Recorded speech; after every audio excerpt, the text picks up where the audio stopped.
নমস্কার শ্রোতা বন্ধুরা, আপনারা শুনছেন বৃষ্টি ও গল্প। বৃষ্টি ও গল্প চ্যানেলে আপনাদের সকলকে আরও একবার স্বাগত জানাচ্ছি।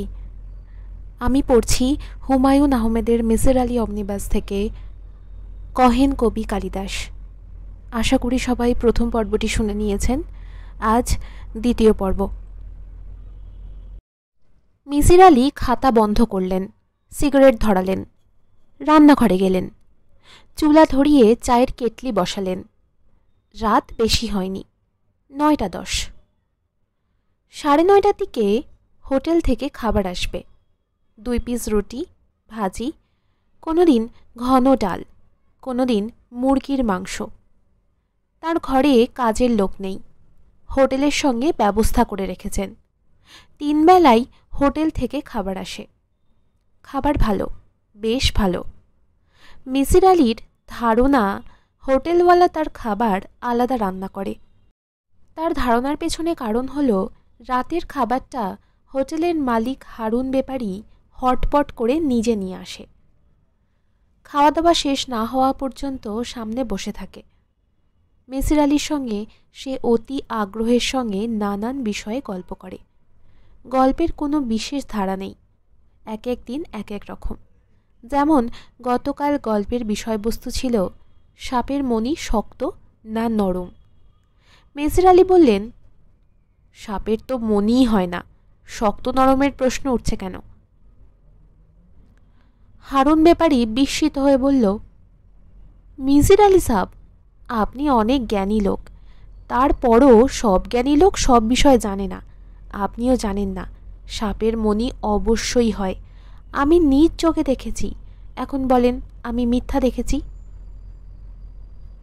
মানুষের দেখার মধ্যেই ভুল থাকে। দড়ি দেখেও অনেকে মনে করে সাপ। এজন্যই বলা হয় রজ্জুতে সর্পভ্রম।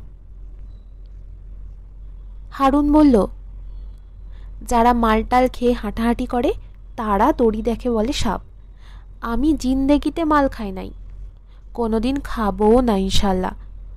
যদি কোনোদিন 1 ফোঁটা মাল খাই আপনার কাছে এসে শিকার যাব। আপনি আমাকে পায়ে জুতো দিয়ে 2 গালে 2 বাড়ি দিবেন। এই ধরনের মানুষের সঙ্গে কোনো রকম তর্কে যাওয়াই বিপজ্জনক।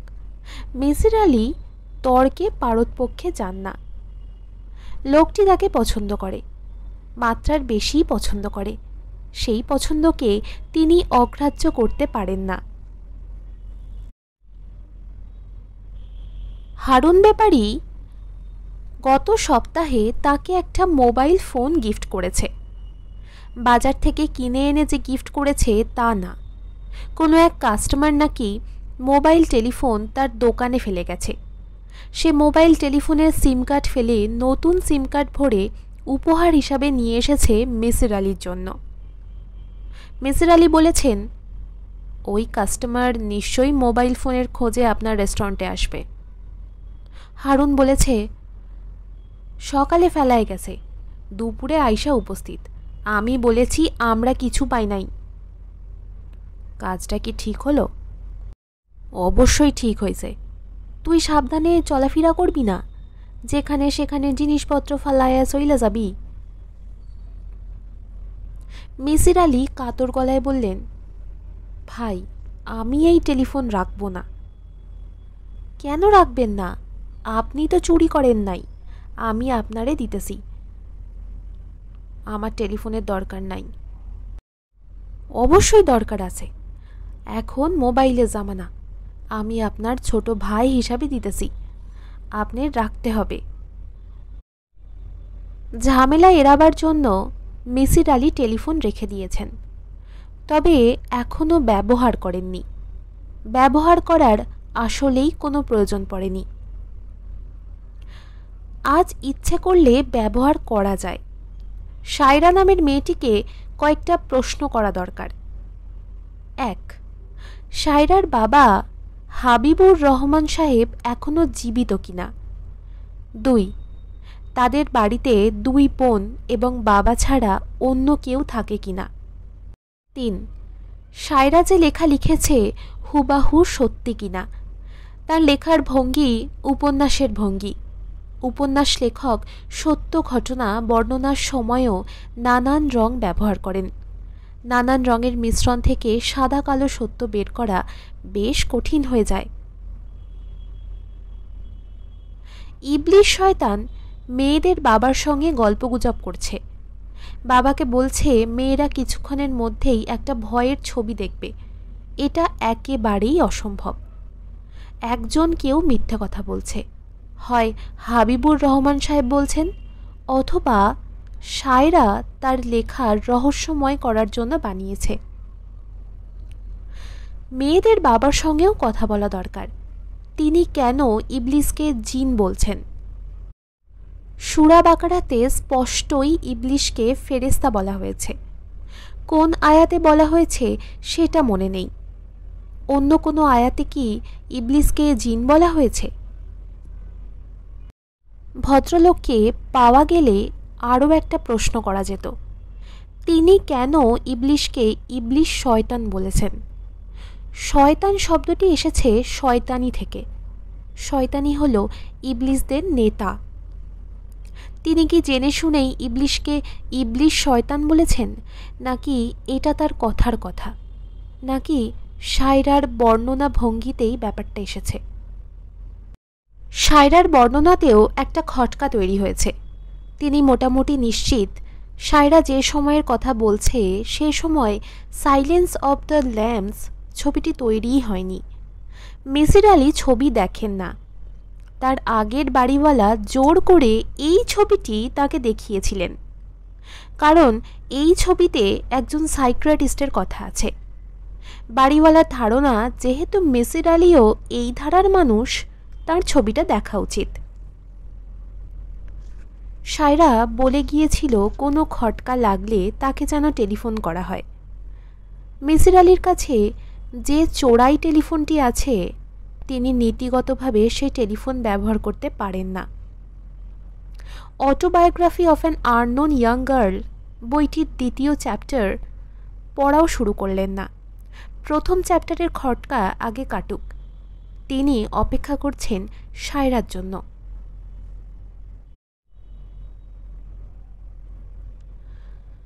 মধ্যবয়স্ক এক লোক রান্নাঘর ধোয়া মোছা করছে। মিসির আলি ঘর ঝাঁট দেওয়ার শব্দ পাচ্ছেন, পানি ঢালার শব্দ পাচ্ছেন, ফিনাইলের গন্ধ পাচ্ছেন। তার শোয়ার ঘরেও ব্যাপক পরিবর্তন হয়েছে। সব বই সাজিয়ে বুক সেলফে তোলা হয়েছে। বুক সেলফটা নতুন। আগের ভাঙা পেতের বুক সেলফ আপাতত বারান্দায় রাখা হয়েছে। মনে হচ্ছে সেখান থেকে চলে যাবে ডাস্টবিনে। মিসির আলির খাটের কাছে নতুন একটা সাইড টেবিল দেওয়া হয়েছে। সাইড টেবিলে টেবিল ল্যাম্প, টেবিল ল্যাম্পের পাশে একটা টেবিল ঘড়ি এবং ক্রিস্টালের অ্যাস্ট্রে। যে জায়গায় কয়েকটি চেয়ার পেতে বসার ব্যবস্থা ছিল সেখানেই পরিবর্তনটা চোখে পড়ার মতো। মেঝেতে কার্পেট বিছানো, দুটা অতি আরামদায়ক গদির চেয়ার। গদির চেয়ার দুটোর সামনে একটি দামি রকিং চেয়ার। এই রকিং চেয়ারে বর্তমানে দোল খাচ্ছে শায়রা। ঘর ঠিক করার নির্দেশ সে দোল খেতে খেতেই দিচ্ছে। শায়রার সামনে মিসির আলি বসে আছেন। তিনি বেশ আগ্রহের সঙ্গেই তার ঘরের সংস্কার দেখছেন। রান্নাঘরের মধ্যবয়স্ক লোকটি ছাড়াও 12-13 বছরের একটি কাজের মেয়েও শায়রা নিয়ে এসেছে। মেয়েটি অতি কর্মষ্ঠ। তার নাম নাসরিন। সে মনে হয় কথা বলে না। মিসির আলি এখনো পর্যন্ত তার মুখ থেকে একটি শব্দও শোনেননি। শায়রা বলল, আপনি কি একদিনের জন্যে বাসাটা ছাড়তে পারবেন? মিসির আলি বললেন, কেন ছাড়তে হবে? শায়রা বলল, আমি আপনার বাসা ডিসটেম্পার করাবো। দরজা জানালায় নতুন পর্দা লাগানো হবে, তার জন্য কিছু কাঠের কাজ করাতে হবে। মিসির আলি বললেন, ও আচ্ছা। শায়রা বলল, আমি অনেক চিন্তা করে দেখলাম, আপনাকে যদি গিফট হিসাবে কোনো অ্যাপার্টমেন্ট দেওয়াও হয়, আপনি সেখানে যাবেন না। আপনি থাকবেন আপনার এক রুমের ঘরে। কাজেই যেখানে আছেন সেটা ঠিক করে দেওয়া ভালো না? মিসির আলি বলল, ভালো। আমি নাসরিনকে রেখে যাচ্ছি, সে ঘর দুয়ার পরিষ্কার করে রাখবে, আপনার জন্য রান্না করবে। নাসরিন মেয়েটি কথা বলে না, তবে খুব কাজের, তার রান্নাও ভালো। সপ্তাহে আপনি একদিন বাজার করবেন, সেই বাজারও নাসরিন করবে, আপনাকে বাজারে যেতে হবে না। আপনার জন্য 12 CFTর একটা ফ্রিজ কেনা হয়েছে, একটা মাইক্রোওয়েভ ওভেন কেনা হয়েছে, ইলেকট্রিশিয়ান এসে কানেকশন ঠিক করে দেবে। মিসির আলি হু বলে মাথা ঝাঁকালেন। এই মাথা ঝাঁকানোর অর্থ সম্ভবত আচ্ছা ঠিক আছে। সায়রা বলল, আপনার বাসায় ইলেকট্রিক লাইন এই সব গ্যাজেটের উপযুক্ত বলে মনে হচ্ছে না। ইলেকট্রিশিয়ান মূল লাইনটাও বদলাবে, কারণ আপনার বাসায় 2 টনের একটা এসি বসবে। এসি আপনার জন্য না, আমার জন্য। এসি ছাড়া ঘরে আমি বেশিক্ষণ থাকতে পারি না। আমি যেহেতু মাঝে মধ্যে আপনার কাছে আসব, আপনার সঙ্গে কিছু সময় কাটাবো, আমাকে শান্তিমতো বসতে হবে, তাই না? মিসির আলি বললেন, সারাক্ষণ এসিতে থাকার এই অভ্যাস তোমার নিশ্চয় বিয়ের পর হয়েছে? সায়রা বলল, হ্যাঁ, বিয়ের পর হয়েছে। আমার স্বামী এদেশের অতি ধনবান মানুষদের একজন। তার কী পরিমাণ টাকা আছে তা মনে হয় তিনি নিজেও জানেন না। তিনি কি বর্তমানে অসুস্থ? সায়রা একটু চমকালেন। চমক সামলে তিনি সহজভাবে বলল, তিনি অসুস্থ আপনার এমন ধারণা কেন হলো? এমনি বললাম। না, আপনি এমনি বলেননি, চিন্তা ভাবনা ছাড়া আপনি কথা বলেন না। তোমার কাজের মেয়েটিকে দেখে আমার ধারণা হয়েছে, এই মেয়ে ঘর ঝাড় দেওয়ার সময় এমনভাবে ঝাড় দিচ্ছিল যেন কোনো শব্দ না হয়, পা ফেলছিল অতি সাবধানে। তার চিন্তা চেতনায় এটা পরিষ্কার যে কোনো রকম শব্দ করা যাবে না। তার মানে হলো এই মেয়েটি যেখানে কাজ করে সেখানে একজন অসুস্থ মানুষ আছে যে শব্দ সহ্য করতে পারে না। সেই অসুস্থ মানুষ আমার স্বামী না হয়ে শাশুড়িও হতে পারতেন। তা পারতেন। তাহলে কেন বললেন আমার স্বামী কি অসুস্থ? কেন বললেন না তোমার শাশুড়ি কি অসুস্থ? মিসির আলি হেসে ফেললেন। সায়রা বলল, না, আপনি হাসবেন না, আপনি আমার প্রশ্নের জবাব দিন। আমি আপনার কাছ থেকে জবাবটা চাচ্ছি। কেন চাচ্ছ? আপনি যে পদ্ধতিতে রহস্যের সমাধান করেন এই পদ্ধতিটা জানতে চাই, শিখতে চাই। মিসির আলি সিগারেট ধরতে ধরতে বললেন, সায়রা শোনো, আমি যা করি তা হলো লজিকে ত্রুটি আছে কিনা সেটা প্রথমে দেখি। যখন ত্রুটি ধরা পড়ে তখন ত্রুটিটা কেন হলো সেটা নিয়ে ভাবি, তারপর লক্ষ্য করি আচরণগত ত্রুটি। সেটা কি? যেমন ধরো কোনো একজন মানুষ খুব হাসি খুশি, হঠাৎ হঠাৎ তার সেই হাসি খুশি ভাবটা নষ্ট হয়, এটাই তার আচরণগত ত্রুটি। আপনি আর কি দেখেন? আর দেখি যে কথা বলে সে কতটা সত্যি কথা বলে। মানুষ আলামিন না, একমাত্র আমাদের প্রফেট আলামিন হতে পেরেছেন। আমরা বাকি সবাই মিথ্যা বলি। এই মিথ্যাও আবার দুই রকম মিথ্যা মানে? একটা মিথ্যা হলো সরাসরি মিথ্যা, আরেক ধরনের মিথ্যা আছে যে মিথ্যাকে মিথ্যা বলা যাবে না। মানে কি? মানে হচ্ছে, মনে করো তুমি একটা মিথ্যা কথা বলছো, তুমি ভেবে নিচ্ছ এটা সত্যি। এই ধরনের মিথ্যা মানুষ বলে কম, লেখে বেশি। আপনি আমার লেখা কতটুকু পড়েছেন? 1 চ্যাপ্টার। পড়তে কেমন লাগছে? ভালো। বেশ ভালো না মোটামুটি ভালো? বেশ ভালো। বেশ ভালো যদি হয় তাহলে 1 চ্যাপ্টার পড়েই পড়া থামিয়ে দিয়েছেন কেন? আমার কিছু খটকা আছে, খটকা দূর হওয়ার পর দ্বিতীয় চ্যাপ্টার পড়ব বলে ঠিক করেছি। বলুন, কি খটকা? তুমি লিখেছ এইচবিওতে সাইলেন্স অব দ্য ল্যাম্প দেখেছ। যখনকার কথা বলছো তখন এই ছবি তৈরি হয়নি। তুমি তোমার লেখায় মিথ্যা ঢুকিয়েছ। একটা মিথ্যা যখন ঢুকিয়েছ তখন ধরে নিতে হবে আরও মিথ্যা ঢুকিয়েছ। আমার কাছে এই লেখা উপন্যাস হিসাবে ঠিক আছে, কিন্তু তোমার ব্যক্তিগত লেখা, যা পড়ে আমি তোমার সমস্যা ধরতে পারবো এবং সমস্যার সমাধান করব, সেই লেখা এটা না। আপনি ভুল ধরলে আমি ঠিক করে দেব। সব ভুল তো ধরতে পারবো না। ভুল কিন্তু নেই। সাইলেন্স অব দ্য ল্যাম্পের ব্যাপারটা বলি। সেই রাতে আমরা একটা ভূতের ছবি দেখি। ছবিটা যথেষ্ট ভয়ের ছিল। আমরা দুই বোনই খুব ভয় পেয়েছিলাম। আমি যখন লেখা শুরু করি তখন আর ভূতের ছবির নাম মনে করতে পারছিলাম না। সাইলেন্স অব দ্য ল্যাম্প ছবিটা তার কয়েকদিন আগেই দেখেছি, সেই নামটা দিয়ে দিয়েছি। এতে কি কোনো বড় সমস্যা হয়েছে? আমার জন্য সমস্যা। ছোটোখাটো বিষয়গুলি আমার জন্য খুব জরুরি। ভালো কথা। তুমি কি প্রায়ই ভূতের ছবি দেখো? হ্যাঁ। দুই বোনই ভূতের ছবি পছন্দ করো? হ্যাঁ। তোমার বাবা যখন বললেন ইবলিশ শয়তান তার সঙ্গে কথা বলেছে, সেটা বিশ্বাস করেছ? হ্যাঁ, কারণ বাবা কখনো মিথ্যা কথা বলেন না। আর কিছু জানতে চান? তোমার বাবা কি বেঁচে আছেন? হ্যাঁ, বেঁচে আছেন। আগের মতোই ধর্মকর্ম করেন? হ্যাঁ।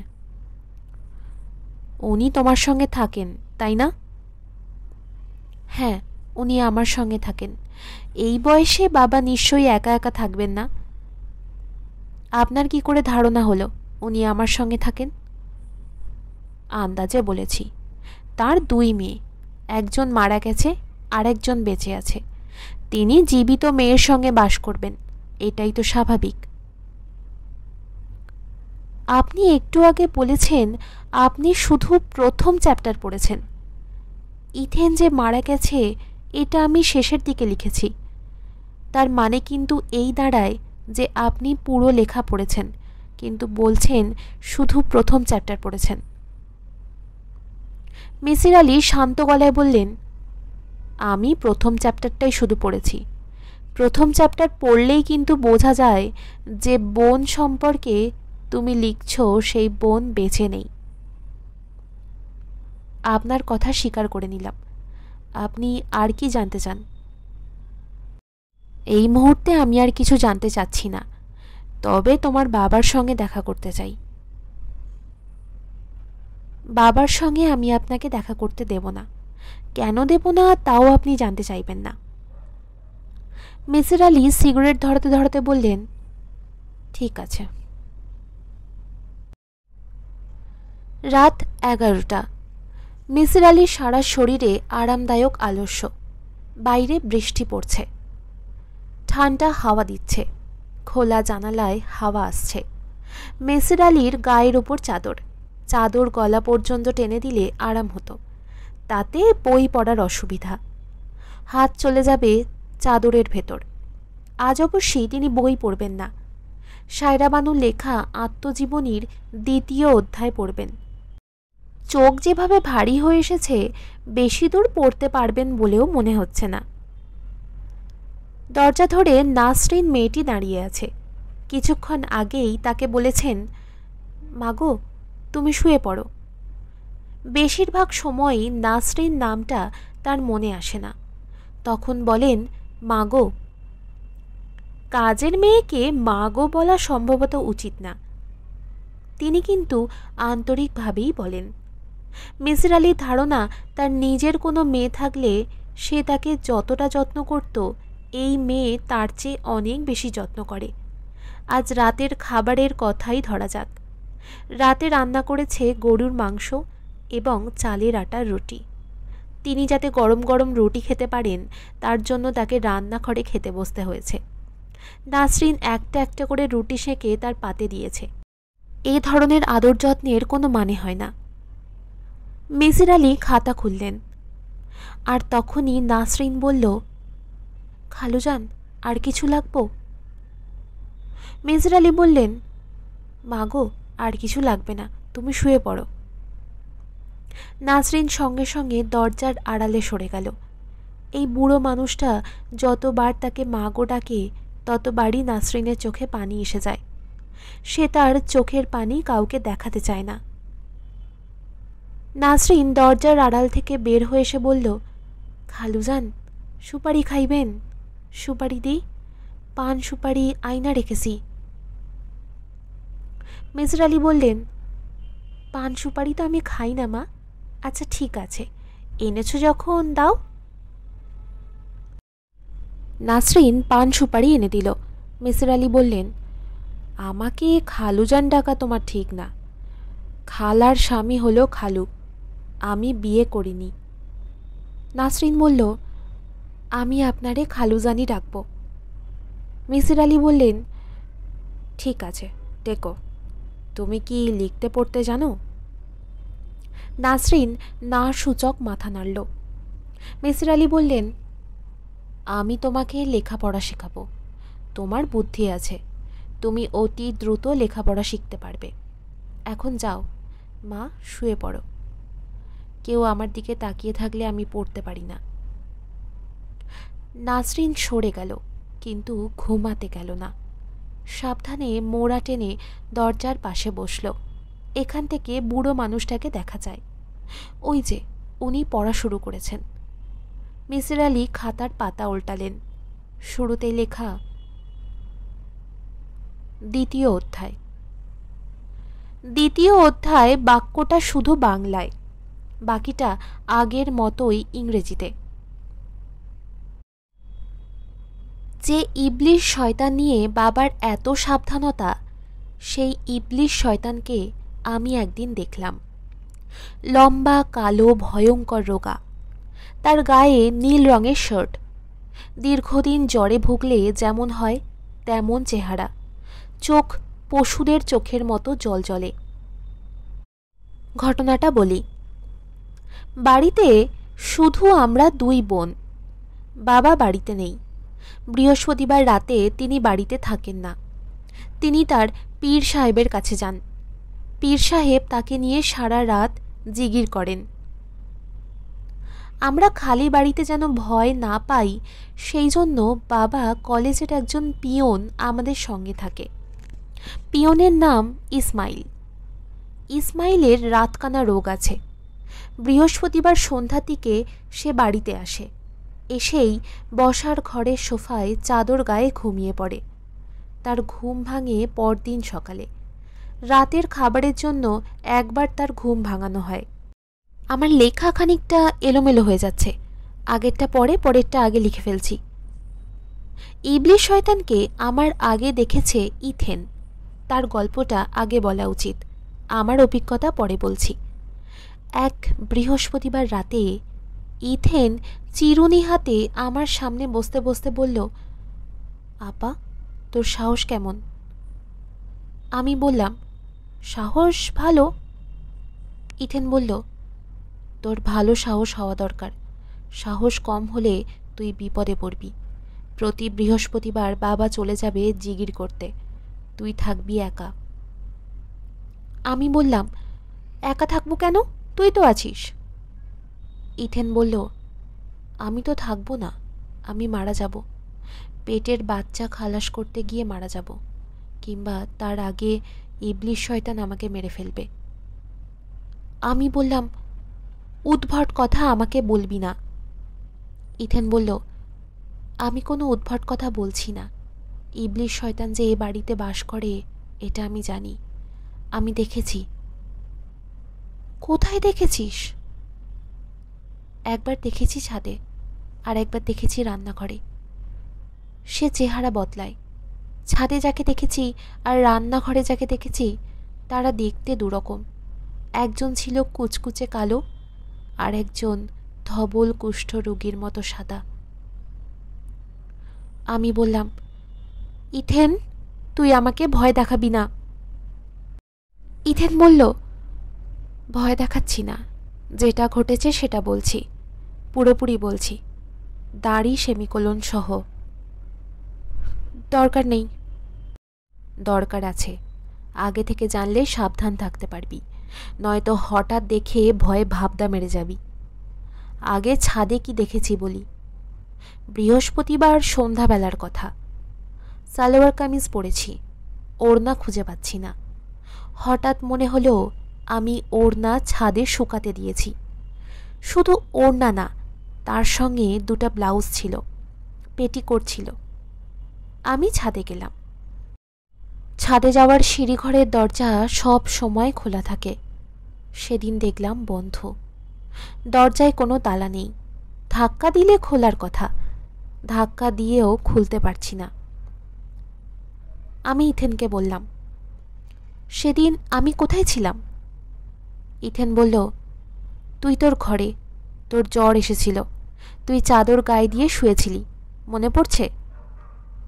না, মনে পড়ছে না। ইথেন বলল, দাঁড়া, মনে করিয়ে দিচ্ছি, তোর গায়ে অনেক জ্বর, তারপরও বাবা তোকে ফেলে জিগির করতে চলে গেল, তুই মন খারাপ করলি, এখন মনে পড়ছে? মনে পড়েছে। ইথেন বলল, গল্পের মাঝখানে কথা বলবি না, ফ্লো নষ্ট হয়ে যায়। পুরো গল্পটা একবার বলে নি, তারপর যা প্রশ্ন করার করবি, নো ইন্টারাপশন। আমি যেন কোথায় ছিলাম? সিঁড়িঘরের দরজা খুলতে পারছিলি না? হ্যাঁ, সিঁড়িঘরের দরজাটা খুলতে পারছি না, ধাক্কাধাক্কি করছি। একসময় মেজাজ খারাপ হয়ে গেল। ফিরে আসার জন্য রওনা হয়েছি, সিঁড়ি দিয়ে 2 স্টেপ নেমেছি, তখন আপনা আপনি দরজা খুলে গেল। ঘটনাটা যে অস্বাভাবিক এটা আমার মনে হলো না। আমি খুশি মনে ছাদে গেলাম। ছাদের মাঝামাঝি জায়গায় ইবলিশ শয়তানটা দাঁড়িয়েছিল, মিশমিশে কালো, দেখতে মোটামুটি মানুষের মতো, শুধু তার গলাটা অস্বাভাবিক লম্বা। তবে শুরুতেই তার গলার দিকে চোখ গেল না। শুরুতেই যা দেখে কলিজা নড়ে গেল তা হচ্ছে জিনিসটা নগ্ন। তারপর চোখ পড়ল তার গলার দিকে। লম্বা গলার কারণে মাথাটা শরীর থেকে অনেকখানি ঝুঁকে আছে। নগ্ন মানুষের মতো দেখতে জন্তুটা আমার দিকে এগিয়ে আসতে শুরু করলো। আমি আতঙ্কে জমে গেলাম। আমার চিৎকার দেওয়া উচিত, ছাদ থেকে ছুটে নেমে যাওয়া উচিত, এই সব কিছুই মনে এলো না। আমি তাকিয়ে আছি তো তাকিয়েই আছি। ভূত প্রেতের ছবিতে দেখা যায় এরা যখন হাঁটে দ্রুত হাঁটে, বাতাসের উপর দিয়ে ছুটে যায়, কিন্তু এই নগ্ন জিনিসটা পা টিপে টিপে হাঁটছে। ছোট বাচ্চারা হাঁটা শিখলে যেভাবে হাঁটে, তার হাঁটার ভঙ্গি সেরকম, টলমল করে হাঁটা, যেন তাকে না ধরলে সে এক্ষুনি ধপাস করে পড়ে যাবে। সে যখন আমার কাছাকাছি চলে এলো তখন আমার মনে হলো, আমি করছি কি, আমি কেন দাঁড়িয়ে আছি? তখনই দৌড় দিলাম, পাগলের মতো সিঁড়ি বেয়ে নামতে লাগলাম। ইথেন বড় নিঃশ্বাস ফেলে থামল। আমি বললাম, ওই নগ্ন জিনিসটা তোর পেছনে পেছনে আসেনি? ইথেন বলল, না। আমি বললাম, তুই বাবাকে এই বিষয়ে কিছু বলেছিলি? না। বলিসনি কেন? আমার ইচ্ছে হয়নি। দ্বিতীয়বার কি দেখলাম বলি? আজ থাক, আরেকদিন শুনব। ইথেন বলল, বলতে শুরু করেছি আজই বলবো, অন্য আরেকদিন হয়তো আমারই বলতে ইচ্ছা করবে না। সেদিনও ছিল বৃহস্পতিবার। বাবা গেছেন জিগির করতে। ঘরে আমরা দুজন আর বাবার কলেজের পিয়নটা। আমার পেট ব্যথা করছিল বলে রাতে না খেয়ে শুয়ে পড়েছি। অনেক রাতে খিদের জন্য ঘুম ভেঙে গেছে। ফ্রিজে খাবার আছে, একটা কিছু খেয়ে নিলেই হয়। আবার মনে হচ্ছে এখন যদি খেতে যাই ঘুম পুরোপুরি ভেঙে যাবে, এপাশ ওপাশ করে রাত কাটাবো। তার চেয়ে চোখ বন্ধ করে ঘাপটি মেরে পড়ে থাকি, ঘুমিয়ে পড়লে ক্ষুধা টের পাবো না। তখন শুনলাম ডাইনিং হলে খুটখাট শব্দ হচ্ছে, কে যেন চেয়ার নাড়াচ্ছে। বেসিনে পানি ঢালার শব্দও হলো। আমি উঠে বসলাম, বাতি জ্বালালাম, ঘর থেকে বের হলাম। ডাইনিং হল অন্ধকার, তবে সেখানে যে কেউ আছে সেটা বোঝা যাচ্ছে। আবার চেয়ার টানার শব্দ হলো। আমি ডাইনিং হলের দরজার কাছে এসে দাঁড়িয়ে পর্দা টানলাম। স্পষ্ট দেখলাম আমার দিকে পিছন ফিরে একজন কেউ বসে আছে। তার সামনে একটা প্লেট থেকে খাবার নিয়ে সে খাচ্ছে। আমি বললাম, কে? সে খাবার বন্ধ করে আমার দিকে ফিরল। মানুষের মুখের মতো একটা মুখ, শুধু তার চোখ দুটো পশুদের চোখের মতো। পশুদের চোখ যেমন অন্ধকারে জ্বলে, তার চোখও অন্ধকারে জ্বলছে। সে আমার দিক থেকে মুখ ফিরিয়ে নিয়ে আবার খেতে শুরু করলো, যেন আমার উপস্থিতিতে তার কিছু যায় আসে না। আমি তোকে ডেকে তুললাম এবং বললাম, আজ রাতে তোর সঙ্গে ঘুমাবো, তোর মনে আছে না? আমি বললাম, হ্যাঁ। এটা কি মনে আছে সারা রাত তোকে ঘুমোতে দিইনি, হাসাহাসি করেছি, গল্পগুজব করেছি, তারপর দিলাম টিভি ছেড়ে, কি যেন একটা হিন্দি ছবিও দেখলাম? মনে আছে। পরদিন ভোরে ডাইনিং হলে গিয়ে দেখেছি প্লেট পড়ে আছে, প্লেটে আধ খাওয়া খাবার। আমি বললাম, কি খাবার? ইথেন বলল, সাধারণ ভাত, মাছ, ডাল। আমি বললাম, জিনভূত কি ভাত মাছ খায়? ইথেন বলল, আমি তো জানি না জিনভূত কি খায়, আমি জিনভূত না। আমি বললাম, এমন কি হতে পারে না যে ভাত, মাছ, ডাল তুই নিজেই খেয়েছিস, তারপর ঘুমোতে গিয়ে দুঃস্বপ্ন দেখেছিলি? ইথেন আমার প্রশ্নের জবাব দিল না। তার মুখ দেখে মনে হলো আমার কথা সে একেবারে যে অগ্রাহ্য করছে তা না। জিনের খাদ্য কি এই নিয়ে সবসময় তার মাথা ব্যথা ছিল। জিন কি খায়, ভূত কি খায়, এই নিয়ে বাবাকে প্রায়ই প্রশ্ন করে। বাবা অসম্ভব বিরক্ত হতেন। বাবা, জিনের খাদ্য কি? বাবা বললেন, জানি না মা। তুমি এমন ধর্মকর্ম করা মানুষ, তুমি না জানলে কিভাবে হবে? বাবা বললেন, আমি ধর্মকর্ম করলেও ধর্মের অনেক কিছুই জানি না। ইথেন বলল, যে জানে তার কাছ থেকে জেনে দাও, তোমার পীর সাহেবকে জিজ্ঞেস করো। বাবা বললেন, এই সব তুচ্ছ বিষয় নিয়ে কারোর সঙ্গে আলোচনা করতে ভালো লাগে না রে মা। তুমি তো কারোর সঙ্গে আলোচনা করনি, তুমি বুঝবে কিভাবে আলোচনা করতে ভালো লাগে কি লাগে না? মাগো, বিরক্ত করিস না। আমার প্রশ্নের জবাব বের না করা পর্যন্ত আমি বিরক্ত করেই যাব। জিনের খাদ্য কি জেনে তুই কি করবি? ওদের সব খাদ্য জোগাড় করে রাতের বেলা টেবিলে সাজিয়ে রাখবো, যাতে ওরা এসে খেতে পারে। জিনের খাদ্য নিয়ে আমি একটা বই লিখব বলেও ঠিক করেছি। বইটার নাম হবে জিনের সুষম খাদ্য। আরেকটা বই লিখব, জিনের খাদ্য ও পুষ্টি। এটা হবে রান্নার বই, সেখানে সব খাবারের রেসিপি দেওয়া থাকবে। বাবা হতাশ গলায় বললেন, মারে, তোর তো মাথা খারাপ হয়ে যাচ্ছে। ইথেন গম্ভীর গলায় বলল, মাত্র শুরু, আরও হবে। আরও যে হবে আমরা তার লক্ষণ দেখলাম। সে তার কোনো এক টিচারের কাছ থেকে খবর আনলো জিনের পছন্দের খাবার মিষ্টি।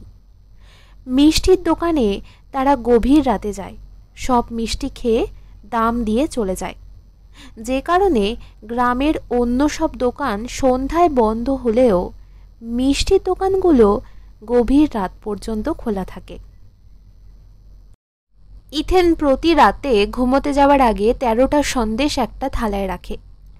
তারের জালির ঢাকনা দিয়ে থালাটাকে ঢেকে রাখে, যাতে বেড়াল এসে খেতে না পারে। সারা রাত সন্দেশের থালা থাকে ডাইনিং টেবিলে।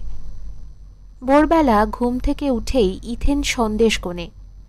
13টা সন্দেশই আছে না জিন এসে খেয়ে কমিয়েছে।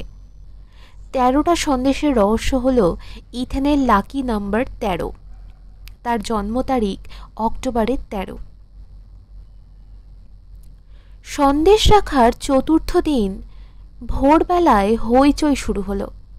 দেখা গেল সন্দেশ আছে 12টা, একটা কম। জিন এসে একটা সন্দেশ খেয়ে গেছে। ইথেন আনন্দ এবং উত্তেজনায় লাফাচ্ছে। আমি তার কাছে গিয়ে বললাম, জিন সন্দেশ খেয়েছে বলে আমার মনে হচ্ছে না।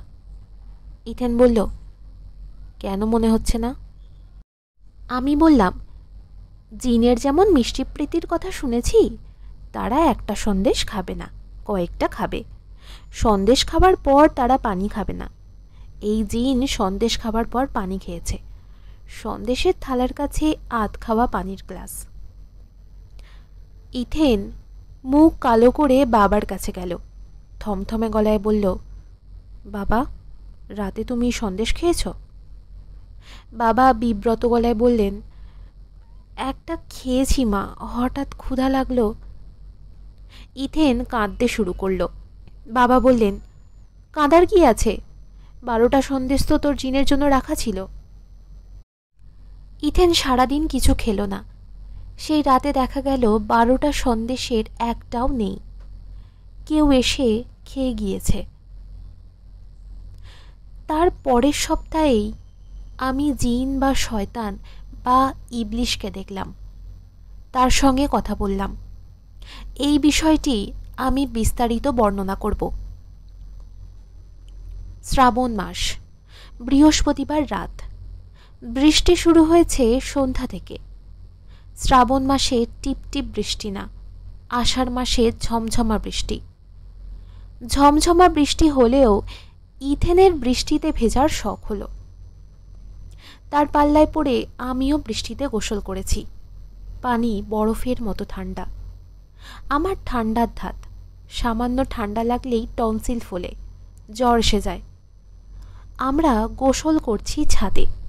আমার ইচ্ছা খানিকক্ষণ ভিজেই উঠে পড়ব। ইথেন আমাকে ছাড়ল না। যতবার উঠতে যাই সে আমাকে জাপটে ধরে থাকে। প্রায় 1 ঘন্টা বৃষ্টিতে ভিজলাম। আমার টনসিল ফুলে গেল, জ্বর এসে গেল। রাতে জ্বর বাড়ল, জ্বরের সঙ্গে তীব্র মাথা ব্যথা। ইথেনের কাছে মাথা ব্যথার ট্যাবলেট আছে। আমি দরজা খুললাম। ইথেনের কাছ থেকে ট্যাবলেট নেব এবং রাতে তার সঙ্গে ঘুমাবো। অসুখ বিসুখ হলে আমি একা ঘুমাতে পারি না। বারান্দায় এসে আমি থমকে দাঁড়ালাম। শার্ট প্যান্ট পরা এক লোক বারান্দার বেতের চেয়ারে বসে আছে। বসে আছে ঠিক না, খবরের কাগজ পড়ছে। লোকটার চোখে ভারী চশমা, চুল সুন্দর করে আঁচড়ানো, শান্ত ভদ্র চেহারা। চেহারা দেখে মনে হলো তাকে আগে কোথায় যেন দেখেছি। রাত বাজে 2টা। এত রাতে কেউ গম্ভীর ভঙ্গিতে খবরের কাগজ পড়ে না। আমি বললাম, আপনি কে? লোকটা খবরের কাগজ ভাঁজ করে পাশে চেয়ারে রাখতে রাখতে বলল, আপনি ভালো আছেন? লোকটার গলার স্বর মিষ্টি, কথা বলার ভঙ্গিতে কোনো আড়ষ্টতা নেই, যেন আমি তার পূর্ব পরিচিত। তাকে দেখাচ্ছিল পূর্ব পরিচিতের মতোই। আমি আবারও বললাম, আপনি কে? লোকটি বলল, বসুন, তারপর বলছি। আমি বললাম, আমি কি আপনাকে চিনি? আগে কখনো আপনার সঙ্গে দেখা হয়েছে? লোকটি বলল, অবশ্যই দেখা হয়েছে, আমি ইবলিশ শয়তান। বলেই লোকটা হাসল। তখনই বুঝলাম আমি স্বপ্ন দেখছি। ইবলিশ শয়তান সেজে গুজে রাত 2টার সময় আমাদের বাড়ির বারান্দায় বসে খবরের কাগজ পড়বে না? শুরুতে যে ভয়টা পেয়েছিলাম সেটা কেটে গেল। আমি বললাম, ইবলিশ শয়তান, আপনি ভালো আছেন? সে বলল, মিথু, দাঁড়িয়ে আছো কেন? বসো। আমি আবার চমকালাম। আমার নাম মিথেন, কিন্তু একজন মানুষ আমাকে মিথু ডাকত। যখন ক্লাস 9-এ পড়তাম তখন আমার একজন প্রাইভেট মাস্টার ছিলেন। আমাকে অঙ্ক করাতেন। তার নাম রাকিব। তিনি যাকে ইবলিশ শয়তান ভাবছি সে কি আসলে রাকিব স্যার? মিতু, আমাকে চিনতে পারছো? আমরা শয়তানরা নানান রূপ ধরতে পারি। আমি তোমার অতি প্রিয় একজনের রূপ ধরে এসেছি। আমি বললাম, রাকিব স্যার কখনোই আমার অতি প্রিয় একজন ছিলেন না। অবশ্যই ছিলেন। তোমার মনে নেই, একদিন পড়াতে পড়াতে তিনি হঠাৎ টেবিলের নিচে তোমার পায়ের ওপর পা তুলে দিলেন। তুমি কিন্তু আঁতকে উঠে পা সরিয়ে নাওনি, চুপ করেই সারাক্ষণ বসেছিলে। রাকিব স্যার সারাক্ষণ পা দিয়ে পা ঘষেছে। আমি বললাম, আমি পা সরিয়ে নিইনি, এটা ঠিক।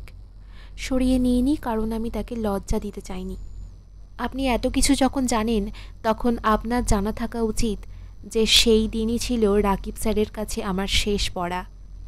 আমি এরপর তার কাছে আর পড়িনি। রেগে যাচ্ছ কেন মিতু? আমাকে মিতু বলে ডাকবেন না। আচ্ছা যাও, ডাকবো না। বসো, গল্প করি। আপনার সঙ্গে আমার গল্প করার কোনো ইচ্ছা নেই। ইচ্ছা না থাকলেও তোমাকে গল্প শুনতে হবে। এখন আর তোমার আলাদা ইচ্ছা বলে কিছু নেই। আমার ইচ্ছাই তোমার ইচ্ছা। বসতে বলছি, বসো। আমি বসলাম। লোকটা বলল, কি নিয়ে গল্প করা যায় বলো তো? আমি জবাব দিলাম না। লোকটা আমার দিকে ঝুঁকে এসে বলল, জটিল বিষয় নিয়ে কথা বলার আগে কিছুক্ষণ সাধারণ বিষয় নিয়ে কথা বলি, যেমন জিনের খাদ্য। তোমার মনের ধারণা জিনরা মিষ্টি খায়। ধারণা ঠিক না। তারা মানুষ যে অর্থে খাদ্য গ্রহণ করে সেই অর্থে খাদ্য গ্রহণ করে না। তোমরা মানুষরা মাছ, মাংস, কার্বোহাইড্রেট, স্নেহজাতীয় পদার্থ কত কিছু খাও। গাছ খায় শুধু পানি এবং সূর্যের আলো। কিছু কিছু ক্যাকটাস গোত্রের গাছ পানিও খায় না, সূর্যের আলোই তাদের জন্য যথেষ্ট। তোমরা মানুষরা যেমন একটা স্পেসিস, গাছও তেমন একটা স্পেসিস। একই পৃথিবীতে বাস করছো, অথচ কি বিরাট পার্থক্য। জিন সম্পূর্ণ আলাদা একটা স্পেসিস। এই ব্যাপারটা তোমার বোনকে বোঝাতে হবে। মানুষের মানদণ্ডে তাদের বিচার করা যাবে না। আমি বললাম, আপনার কথা কি শেষ হয়েছে নাকি আরও কিছু বলবেন? জ্ঞান বিতরণ অনুষ্ঠান শেষ, এখন সন্দেহ বিতরণ অনুষ্ঠান। তার মানে? ইবলিশের কাজ কি? ইবলিশের কাজ মানুষের মনে সন্দেহের বীজ ঢুকিয়ে দেওয়া। মানুষের মন সন্দেহের বীজের জন্য অতি আদর্শ জমি, অতি উর্বর। কোনো রকমে একটা সন্দেহের বীজ ঢুকিয়ে দিতে পারলে আর দেখতে হবে না। কিছুদিনের মধ্যেই সেই বীজ থেকে চারা হবে। দেখতে দেখতে সেই চারা পত্র পল্লবে শোভিত হয়ে বিরাট মহিরুহ। আপনি সন্দেহের কোন বীজ ঢোকাতে চান? তোমার মা বিষয়ক সন্দেহ বীজ। মানে? মিথু, মন দিয়ে শোনো। তোমার মা কি ধর্মকর্ম করতেন? নামাজ, রোজা? বলো। না, কারণ আমি জানি এর উত্তর না। না। মৃত্যুর পর তার যে কবর দেওয়া হয়েছে, তোমরা দুই বোন সেই কবর জিয়ারত করতে গিয়েছ? বলো। না, কারণ এর উত্তর যে না সেটা আমি জানি। কবর জিয়ারত করতে আমরা যাইনি, কারণ তার কবর হয়েছে বগুড়ার এক গ্রামে, সারিয়াকান্দি, অনেক দূরের ব্যাপার। তার যে কবর হয়েছে এই বিষয়ে কি তোমরা নিশ্চিত? তোমরা কি তোমার মাকে কবর দিতে দেখেছ? আমরা দেখিনি। বাবা ডেড বডি নিয়ে একা গেছেন। তখন আমরা দুই বোনই অসুস্থ ছিলাম। ইথেনের ঠান্ডা লেগে নিউমোনিয়া হয়েছিল। তোমাদের মার দিকের কোনো আত্মীয় স্বজন কখনো তোমাদের বাড়িতে এসেছিলেন? বলো। না, কারণ এই প্রশ্নের উত্তরও না। আমি জানি। না, এখন দুয়ে দুয়ে চার মেলালে কেমন হয়? আমি যদি বলি তোমাদের আদর্শ পিতা একটা হিন্দু মেয়েকে ভাগিয়ে নিয়ে এসেছিল, সেই হিন্দু মেয়ে তার ধর্ম ত্যাগ করেনি, কাজেই তাদের বিবাহ হয়নি, অর্থাৎ তোমরা দুই বোন জারদ সন্তান। হা হা হা। হাসবেন না। হাসবো না কেন? মজার ব্যাপার না? অতি ধার্মিক বাবা দুই জারজ কন্যা নিয়ে ঘুরঘুর করছে, এর মধ্যে একজন আবার সন্তান সম্ভবা। সেই সন্তানও একই জিনিস, জারজে জারজে ধুল পরিমাণ। হা হা হা।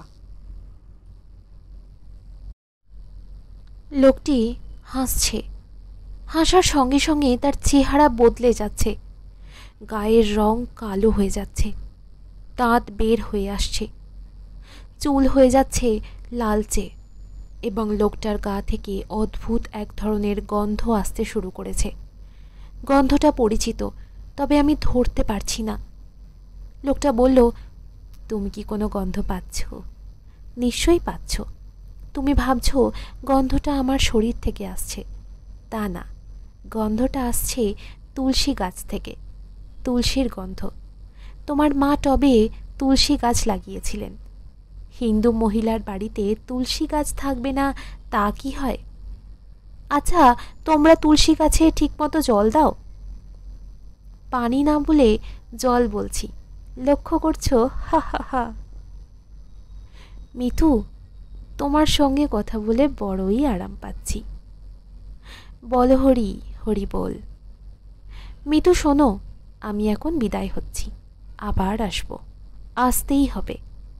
তোমার শিক্ষকের তোমাকে যেমন পছন্দ হয়েছিল আমারও হয়েছে। পরের বার আমি তোমার শিক্ষকের মতো পা দিয়ে ঘষাঘষি করব, ঠিক আছে? লক্ষ্মী সোনা চাঁদের কণা। আমি বললাম, আমি যা দেখছি সবই স্বপ্ন, আপনি দূর হন। তুমি না বললেও দূর হয়ে যাব। দেহ ধারণ করে বেশিক্ষণ থাকতে পারি না। তবে তুমি যা দেখছো সবই স্বপ্ন, এটা কিন্তু ঠিক না। স্বপ্নে মানুষ গন্ধ পায় না, তুমি গন্ধ পেয়েছ, পবিত্র তুলসীর গন্ধ।